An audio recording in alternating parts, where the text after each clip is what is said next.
Thank you, everybody. I'm John Palmer. I live in just north of San Antonio in Texas, lifelong Teamster.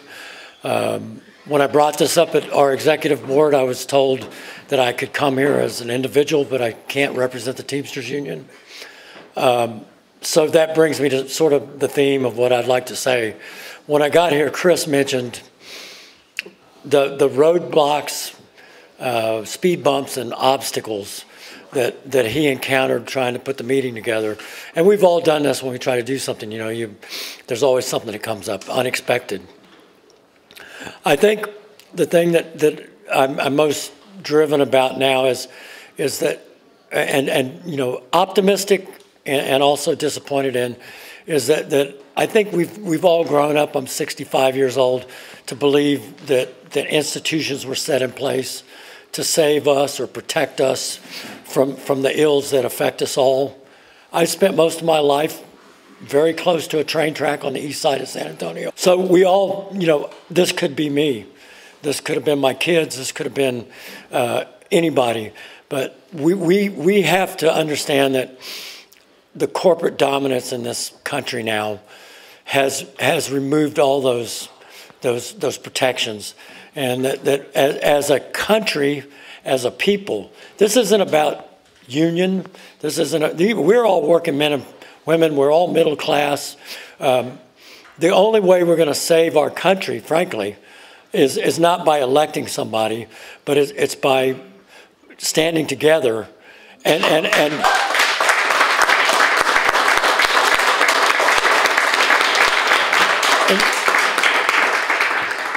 we've got to push back collectively. You know, the powers that be have to hear us. And I think, you know, I'm excited that all these people, you know, I came here not on behalf of the Teamsters, but I came here because I'm a human being, and I care about people. And at the end of the day, we have to force those institutions to do the right thing. And I think lifelong, you know, bleed union. But I think we need to push our unions, and I think that's where we start. And anyway, I'm just touched, and my heart bleeds. It's, you know, it's easy to speak these words when you're not affected. I'm losing my mother right now. She's in hospice, Parkinson's, but God blessed her with a full life. And I pain for you guys when I hear the stories, and I know that I just heard a few of them. So I'll do everything I can to help you as a group. Thank you. Hello, everyone. My name is Andrew Sandberg. I'm the president of the IAMAW Machinist Union that represents machinists on the railroads across the United States. We represent the mechanics that work on the locomotives. We have been actively telling Congress and everybody that would listen that something like this was going to happen. And we are here to stand in solidarity with the people of East Palestine and the other labor unions to see what we could do to help. Thank you.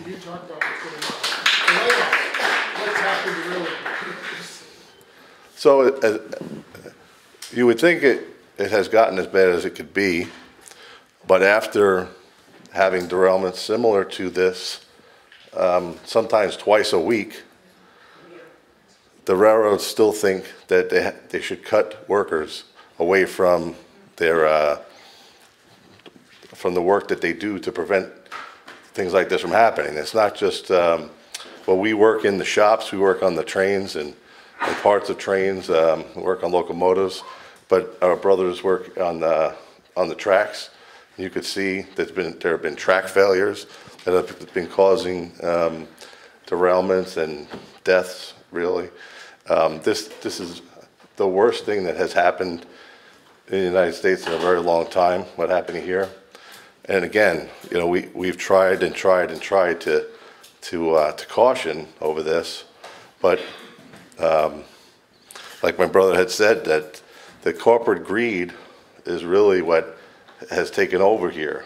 They cannot make enough money.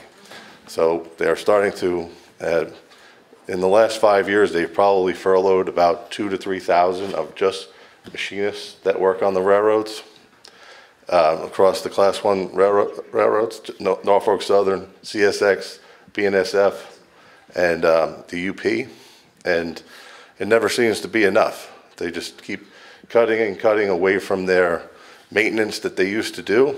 And like I said, this is a result, things like of what happened here are the result of what of the lack of maintenance that the railroads refuse to do.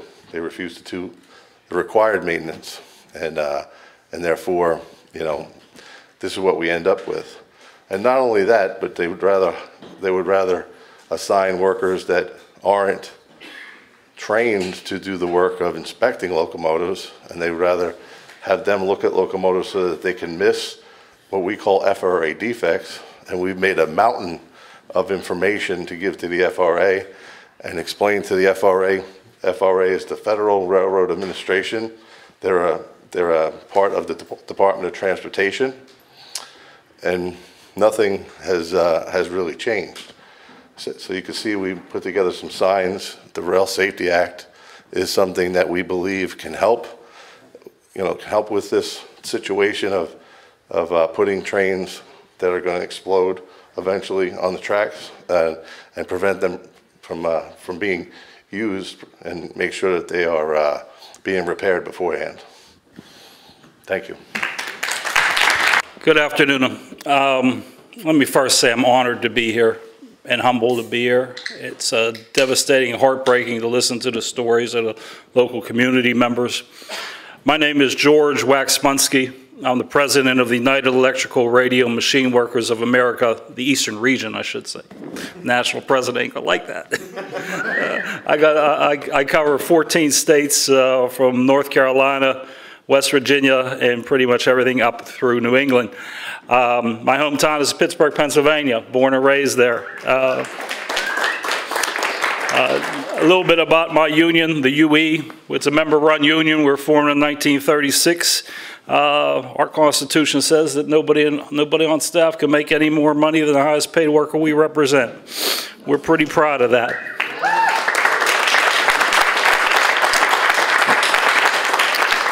I've been on staff for about 30-some years. I got some pretty soft hands, but I'm not afraid to work. I just put a roof on, and I remembered what a callus is, so I'm suffering. But we represent workers in the rail industry or rail-related industry. Our members work at companies primarily called Helcon, and these are van drivers who transport the railroad workers from the train to the hotel or from the train back to their hometown. These folks suffer a lot of illnesses due to the pollution in the air that they have to breathe by being around locomotives. We also represent Wabtec workers up in Erie, Pennsylvania, where they make the locomotives.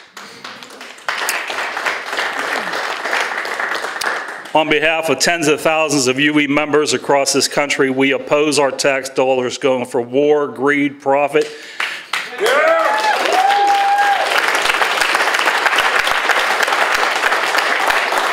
And we support tax dollars going to the working class for health care, education, environment, retirement, etc.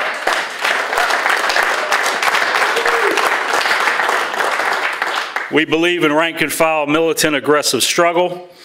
And when this was brought to my attention a few weeks ago, and I'm very grateful that it was brought to my attention, I took a resolution that's being proposed to support the residents of East Palestine and the workers around the community to my Eastern region, and we unanimously endorsed that resolution and endorse your struggle here. My father was a railroad worker. He worked out of railroad Conway Yard. He worked for Pennsylvania Railroad, Penn Central, Amtrak, and maybe a couple others, I don't know. But back then, as a child, I remember him getting the phone call. He had to go to work. He lived by that phone. You couldn't leave the phone, because if you missed that call, you lost out on a day's pay. You didn't know when that call was going to come back. It might be a couple days. So anyhow, I remember him getting those calls, and being called for being an engineer on a train, or a fireman, or a brakeman, or a conductor, or a guy in a caboose. And I don't know what they call that guy, but I don't even know if anybody knows what a caboose is anymore. Because, again, they're down to 2 people on a train. I recently read the financial report for NS, and they refer to this tragedy, this devastation, as an incident. The Eastern Ohio incident, and how they had to pay out so much money for this, and it offset their profits for that. And billions of dollars in profit they made, and they refer to it as an incident. This is all you are to them, is an incident. And that this is all we are as human beings, is just an incident. Basically roadkill on the train to profit and greed. There's a song out there, and I'm a Bruce Springsteen freak, so sorry about that. But it's called Death to My Hometown. And as I was preparing for today, I listened to that song, and it just really hits home for what you guys are dealing with. It's something else, a song you can identify with. You know, the people here have lost their jobs, they've lost their businesses, they've lost their health care, their health, their homes, their neighborhoods, their future, their joy of having a community, your life, your identity. You've lost friends and families due to death, disease, illness, and it's as if you've been stripped or skinned of everything that you know is the world around you, that you grew up with, your community. And so where are the lobbyists for the people of East Palestine? And where are the lobbyists for even the businesses? You know, the Chamber of Commerce around here, but it's a little itty-bitty Chamber of Commerce, so they don't have a voice either. And where are the lobbyists for us, the people of East Palestine? Well, they say you have congressmen and you have senators, and they are supposed to represent you. Well, we know that's a joke, because who owns them? NS owns them.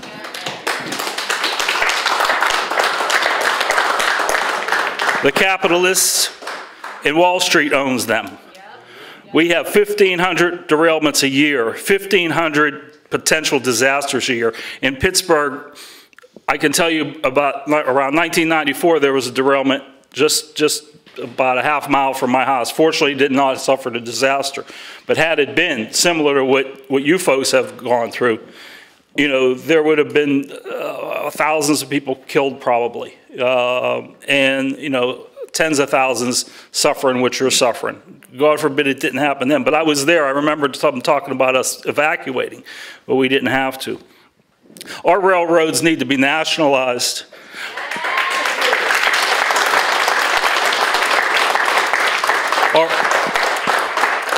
Our communities need protected. Our workers need protected. We need a coalition of labor, environment, social justice, religious, and every other organization out there, because as the brothers have said, and you've said, we can't do this alone. We all have to come together. We know what the problem is in this country, and the country's bought and sold. The people who are in government are bought and sold. For the most part, we have some good representatives in. Yes, they're hard to find, I know. But there's a few out there who have our interests, but there's so few. We need a movement, a rank-and-file militant movement of aggressive struggle. It's going to join a coalition and fight back. We need more workers on the train. We need an upgrade to the car-by-car braking system. We need less cars on the train. We need green locomotives to cut down on all the pollution and trillions of carbon emissions and carcinogens that come out that are poisoning every community every day of the week and every year. I mean, the devastation that's brought here is about greed. Capitalism promotes greed. Look at the East Palestine and you see the effects of capitalism and greed and profit and devastation in its wake. You can see it in every city, state, and small town. The homeless, the drug addicted, the poverty stricken. This is America, and this is unchecked capitalism. And the only way we change this, or at least have any check on it, is when workers unite. We're all workers. 99% of everybody in this country works for somebody. We're getting filthy rich off our back. And so the only way we can change this is when we all unite and stop letting ourselves be divided by race, color, creed, sexual orientation, age. You know, I hear so many older folks talking about this younger generation, and they ain't no good. I'm like, don't you remember when you were the younger generation? We weren't no good either. We had long hair, we had tattoos, we had piercings, and oh my God, the world was going to end. These kids are lazy. So, you know, I believe in our next generation. I see a lot of young people.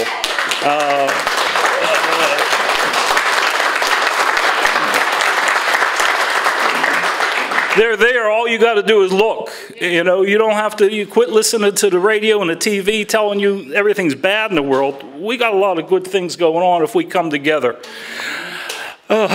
So we have no faith in the Republicans or Democrats, but we need national health care. We need a nationalized rail system. We need President Biden to enact the Stafford Act as a first step to restoring and making whole the people of East Palestine. And it's just so glad to be here and look out and see you all and know that so many different groups are represented and people care. And this is my first time here, and it's been very moving for me. And I want you to know the UE, the United Electrical Radio Machine Workers of America, stand in solidarity with you. We will continue to put out your information and promote your cause in any way that we can. So I've taken a bit of time, but thank you very much. I got a text or email about a golf course, and I came to play golf and run up in a bunch of communists and lefties and whatnot. I just want the FBI to know I'm here by accident. I didn't even know that there was a East Palestine until the derailment. How many people here from East Palestine? Biden can't even say East Palestine. He calls it East Palestine, so thank you. I'd have called you East Palestine myself, but I heard East Palestine often enough to try to get it correct. But what's happening here, I might offend some people. I'm glad my brother's here from the Teamsters, from the machinists, UE. My name is Chris Silvera. I bring solidarity greetings from Teamsters Local 808 in Long Island City, New York.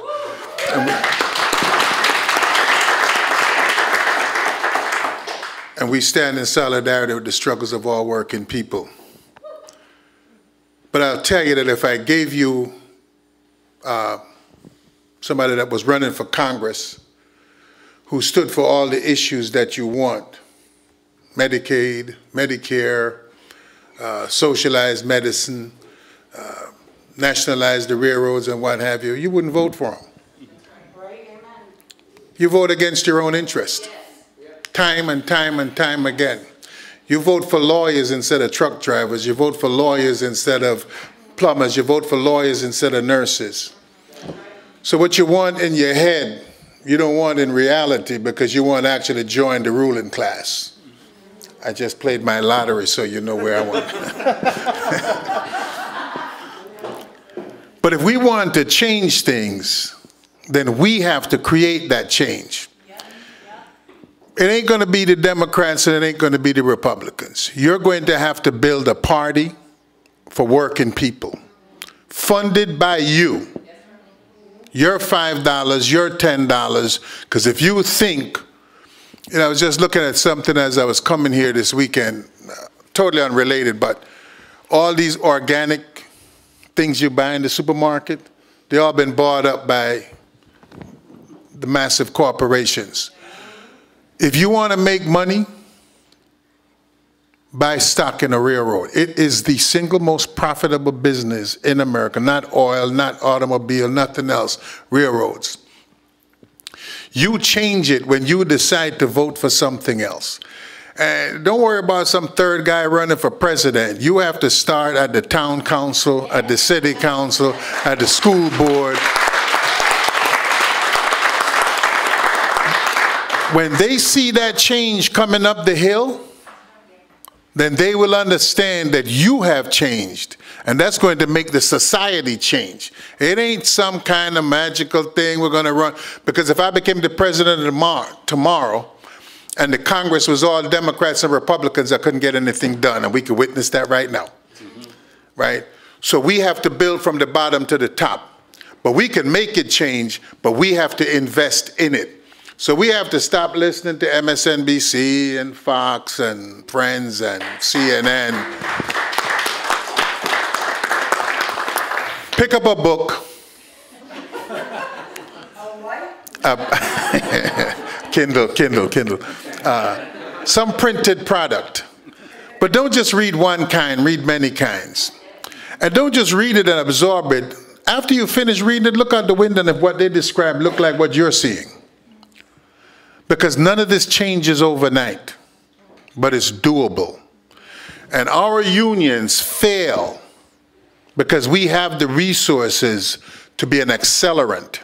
And we fail, we ostracize my brother Palmer because we don't even like dissent in the union, an organization that was created around dissent with capitalists. So we have work to do.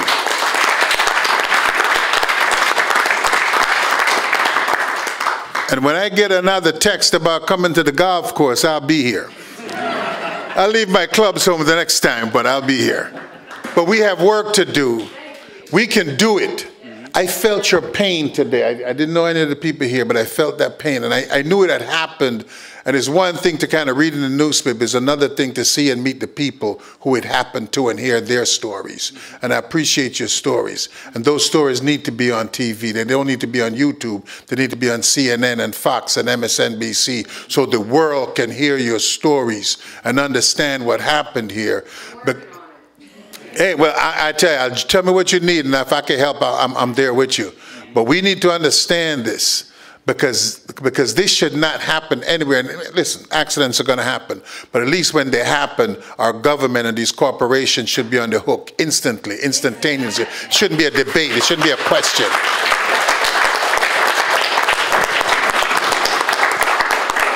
So I'm going to leave you with this. Power to the people.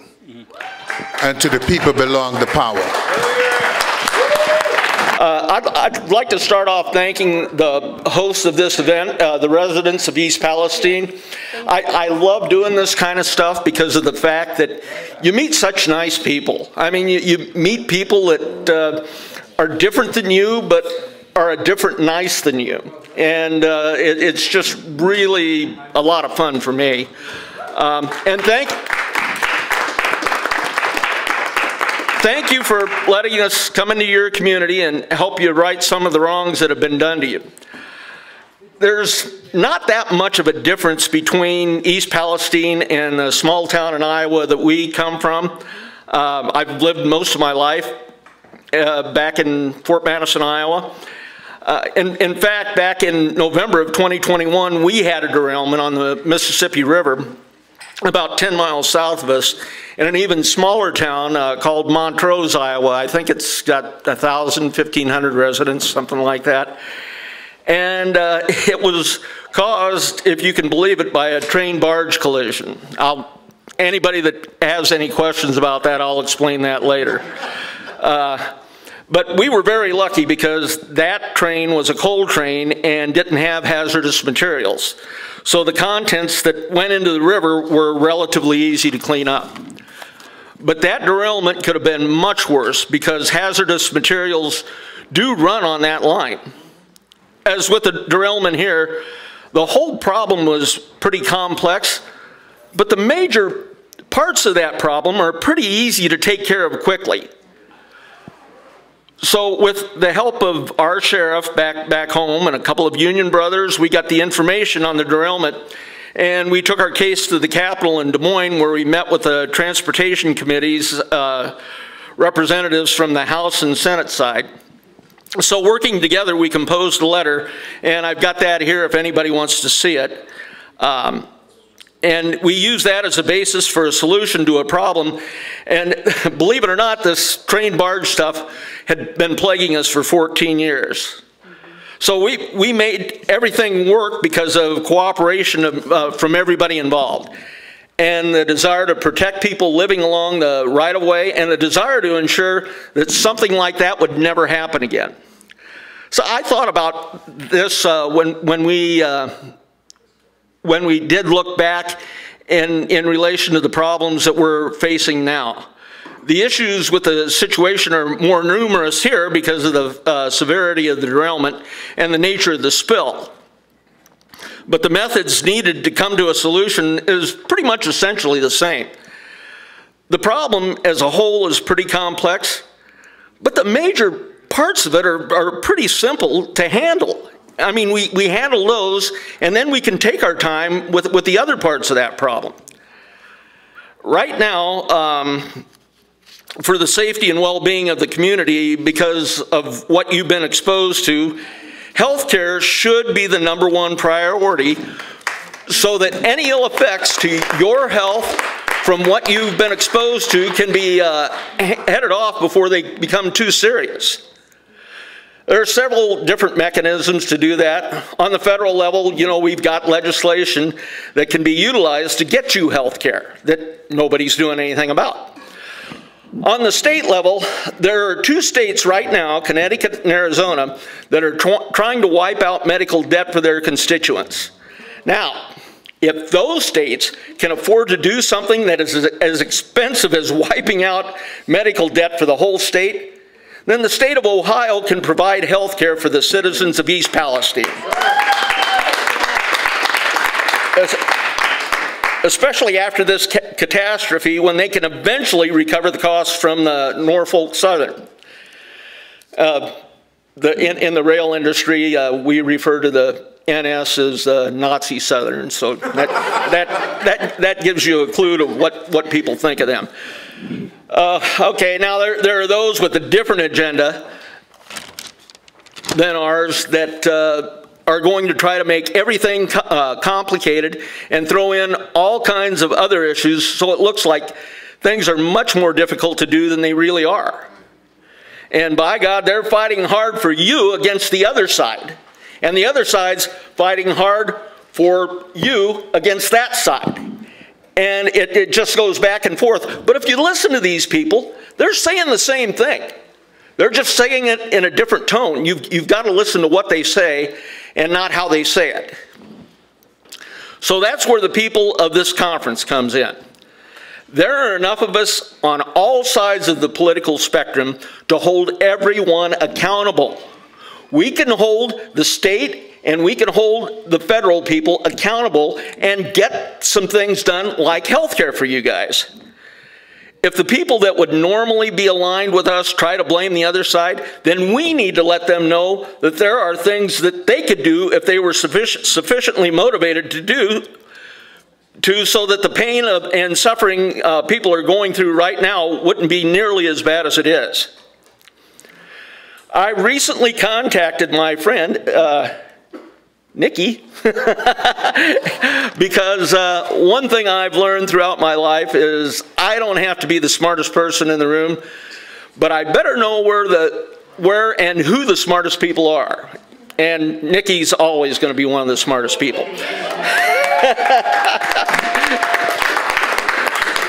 No, I'm just kidding. She directed me towards some materials dealing with how we can cooperate with people and accomplish goals. I'm convinced that if we put aside differences and work toward common goals, the most important at this time would be health care for East Palestine, that we can accomplish those goals. As one of my former bosses used to tell me, and you got to imagine this in a Boston accent because he was from Boston, Kurtz, if nothing else, get a bite of the apple and quit trying to swallow it whole. Health care for the residents is that first bite of the apple. Thank you for inviting us, and let's not hear any more flowery speeches or pretty words. Let's get our hands dirty and do the work and get this stuff done.